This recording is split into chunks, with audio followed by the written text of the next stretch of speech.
Salam, əziz şagirdlər və müəllimlər, hər birinizi xoş gördük. Bugün sizlərlə 11-ci sinif dərsliyinin artıq 4-cü mövzusu olan kondensator və elektrik tutumu mövzusu ilə qarşınızdayıq. Yenə həmişə olduğu kimi mən sizlərə bir xatırlatma edeyim.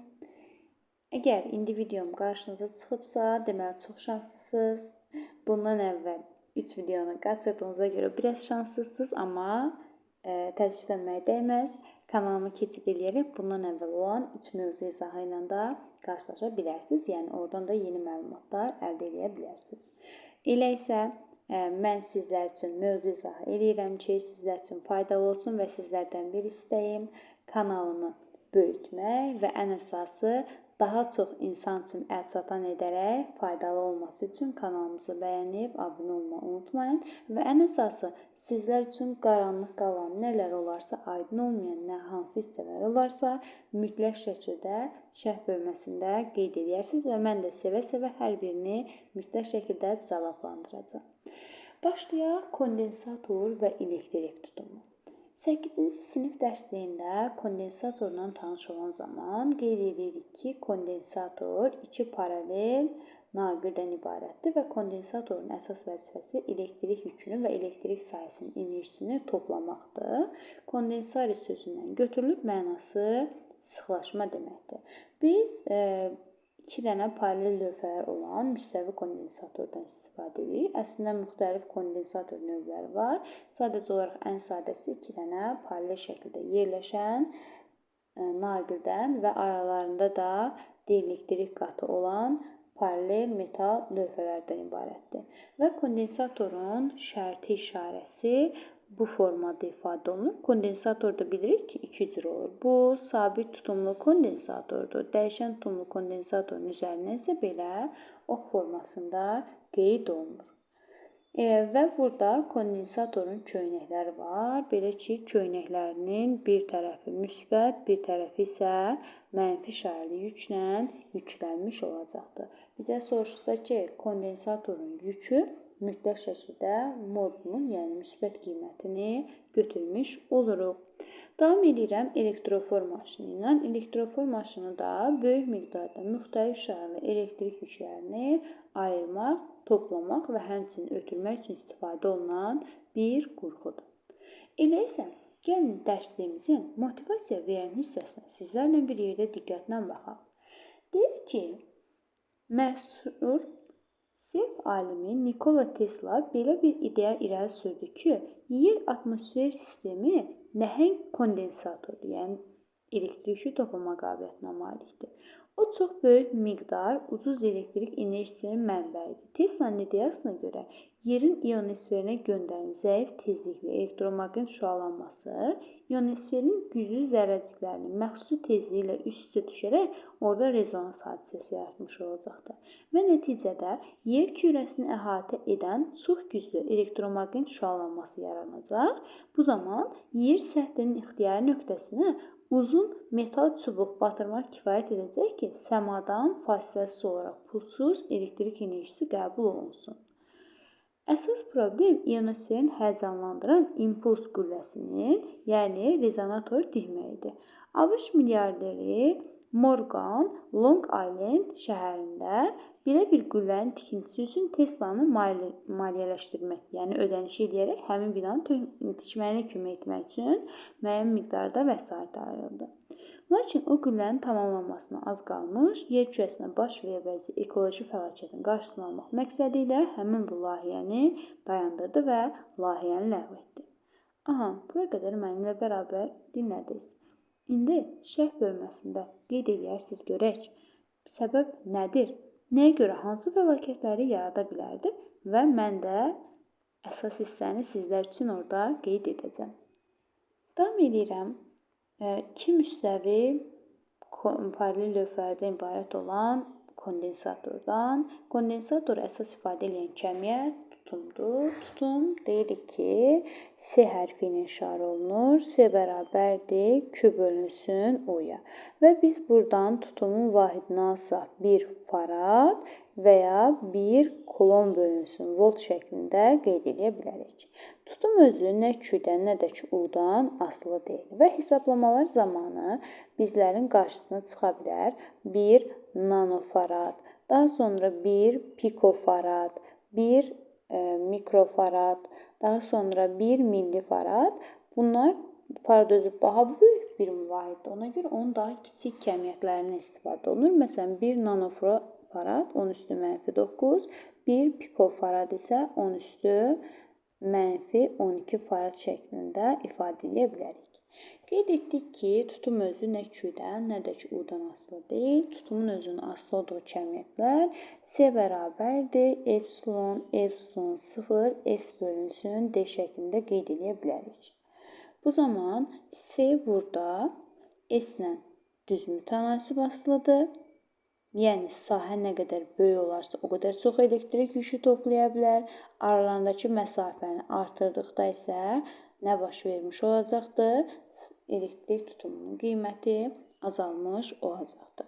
Burada epsilon deyirik ki, dielektrik nüfuzluğudur. Epsilon 0 isə elektrik sabitini ifadə etmiş olacaqdır. Davam edirəm. Yüklənmiş kondensatorun elektrik sahəsinin enerjisi. Elektrik sahəsinin enerjisini gəlin indi sizlərlə bir yerdə təyin edək. Məsələn, ilk öncə bu düstur var. Elə bu düstura əsaslanaraq digərlərini bir yerdə yazaq. Yazıram. Bərabərdir. Q-nün yerinə yazıram CU vurulsun U bölünsün 2-yə. Bu zaman birdən kənardan yazıram. W bərabərdir. CU kvadratı bölünsün 2 olacaqdır. Daha sonra mən burada məsələn C-nin yerinə yaza bilərəm. Epsilon 0 S vurulsun U kvadratı bölünsün 2D yaza bilərəm. Daha sonra burada U-nu C bərabərdir Q bölünsün U düsturuna əsaslanaraq U-nu təyin etsəm Q bölünsün C olmuş olacaqdır. O zaman həmin bir ifadənin U-nun yerinə yazsam, onda belə olmuş olacaq. Epsilon 0 S Q kvadratı. Gəlin, ən yaxşısı belə deyim, bu birinci ifadə yerinə qoyaq. İndi burada Q kvadratı bölünsün 2C alınmış olacaqdır. C-nin kvadratı. Bu zaman bu həmin ifadəni bir növ sıfırlamış olacaq. Eyb yoxdur, gəlin davam edək. Q kvadratı bölünsün 2D vurulsun C-nin kvadratına. Bu da bərabər olmuş olacaqdır. Bu ifadə özü bir C deməkdir. Bu zaman bu da bərabər olmuş olacaqdır.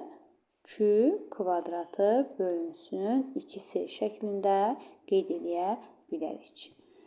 Daha sonra görək burada əlavə olaraq qeydlərimiz nələrdir və enerji sıxlığı. Enerji sıxlığı enerjinin həcmə olan nisbəti ilə təyin olunur. O zaman deyirik ki, ədədi qiymətcə vahid həcmə düşən elektrik sahəsinin enerjisinə bərabər olan fiziki cəmiyyətdir. Burada W hərfi ilə işarə olunur. Enerji sıxlığıdır. BSD vahidi isə 1 joule bölünsün kubmetr şəklində ifadə olunmuş olur. Burada deyir ki, enerjinin həcmə olan nisbətidir. Belə ki, burada biz enerjinin yerinə S vurulsun H ifadəsi yaza bilərik və yaxud S vurulsun D yaza bilərik. Bu zaman epsilon 0, epsilon Y kvadratı bölünsün 2 şəklində qeyd edə bilərik. Gəlin, mən sizlərə bir sual verim. Sizcə kondensator gündəlik həyatımızda nə zaman qarşımıza çıxır? O zaman ki, adi telefondan biz işıq çəkən zaman məhz kondensatordan istifadə edirik. Kondensator uzun müddət elektrik enerjisini özündə saxlayan akkumulyator ola bilməz. Çünki akkumulyatordan fərqli olaraq malik olduğu enerjini kiçik müqavimət olan bir dövrədə ani olaraq boşalda bilər. Və bunu da biz fotoaparat, cib telefonlarında istifadə edə bilərik. Və biyaxları tutumun düsturunu qeyd edən zaman dedik ki, C bərabərdir. Epsilon 0, S bölünsün D ifadəsidir. Əgər lövhənin sahəsi 2 dəfə böyüdülərsə, C də 2 dəfə artar. Əgər məsafə 4 dəfə artarsa, bu zaman C 4 dəfə azalmış olar. Lövhələrdəki yükün miqdarı 3 dəfə azalarsa, burada heç yük var, xeyr, dəyişməz. Lövhələr arasında epsilon bərabərdir 27 olan dielektrik doldurarsa, bu artdığına görə mütləq şəkildə C-nin qiyməti də 27 dəfə artmış olar. Buradan təkrarlayaq. Kondensatorun tutumu dielektrik nüfuzluğundan, enkəsinin sahəsindən, yəni lövhələrin sahəsindən və məsafədən asılıdır. Qalan digər Q-dən və U-dan asılı deyil. Burada da sizlər üçün təsvir olunubdur. Çox kiçik göründüyü kimi ölçülərə malikdir və hər birinin özünə məxsus olan üzərində müəyyən elektrik tutumu xassələri qeyd olunubdur. İndi isə baxaq suallarımıza. Kondensatorun lövhələri arasındakı bir cins elektrik sahəsinin enerji düsturunda 2də 1 hasil nə deməkdir? Çünki biz orada kondensatorun ümumi hissəsinə, yəni bir Y desək, biz bir lövhə üçün hesabladığımıza görə deyirik ki, W bərabərdir yük vurulsun sahənin intensivliyi ümumi Y demişiksə, bu zaman bir hissəsi Y bölünsün 2 olmuş olacaqdır. Sonra 2. Kondensatorun yükü sabit qalmaqla elektrik tutumunu 4 dəfə artırırlar. Kondensatorun enerji dəyişməsini o zaman W bərabərdir Q kvadratı bölünsün 2C-yə əsasən, əgər C-ni 4 dəfə artırıramsa, enerji 4 dəfə azalmış olur. Kondensatorun lövhələri arasında elektrik sahəsinin intensivliyinin dəyişməsi, deməli, Y bərabərdir U bölünsün D ifadəsidir. Burada da Q-ni bizə sabit veribdir. O zaman gəlin neyniyək? U-nun yerinə U bərabər olmuş olacaqdır. Q bölünsün C ifadəsini gətirib burada yerinə yazsam, Q bölünsün C vurulsun D-yə. Bu zaman burada Q sabitdir, onda D də sabitdir. Əgər burada C-nin qiymətini 4 dəfə artırırsa, o zaman sahənin intensivliyi də azalmış olur. Davam edirəm 3 nömrəli sualımızla. Müstəvi kondensatorun lövhələri arasındakı gərginliyin sabit qiymətində elektrik tutumu 3 dəfə artarsa təyin edin. U-nun sabit qiymətini o zaman W bərabərdir CU kvadratı bölünsün 2. Tutum əgər 3 dəfə artırsa, bu da 3 dəfə artar. Kondensatorun yükünün miqdarının dəyişməsi Q bərabərdir CU olduğuna görə U sabit olanda C artsa, mütləq şəkildə Q də artmış olar. Sonra elektrik sahəsinin enerji sıxlığı dedik ki, WY. Burada C ilə əlaqədar olan ifadəsi var mıydı? O zaman deyə bilərik ki, dəyişməz. Konstant şəklində qeyd eləyə bilərik. Mən burada artıq yekunlaşdırıram. İnşallah sizlər üçün faydalı oldu. Sertifikasiyaya hazırlaşan müəllimlərimizə bol-bol uğurlar arzu edirəm. İnşallah növbəti videoda qarşınızda olmaq diləyilə. Sizlərdən istəyim kanalımızı bəyənin və ən əsası paylaşın. Mən istərdim ki, bu videolarımız ödəniş verib də hazırlığa qoşula bilməyən müəllimlərimiz üçün faydalı olsun. Həm müəllimlərimiz, həm də şagirdlərimiz üçün.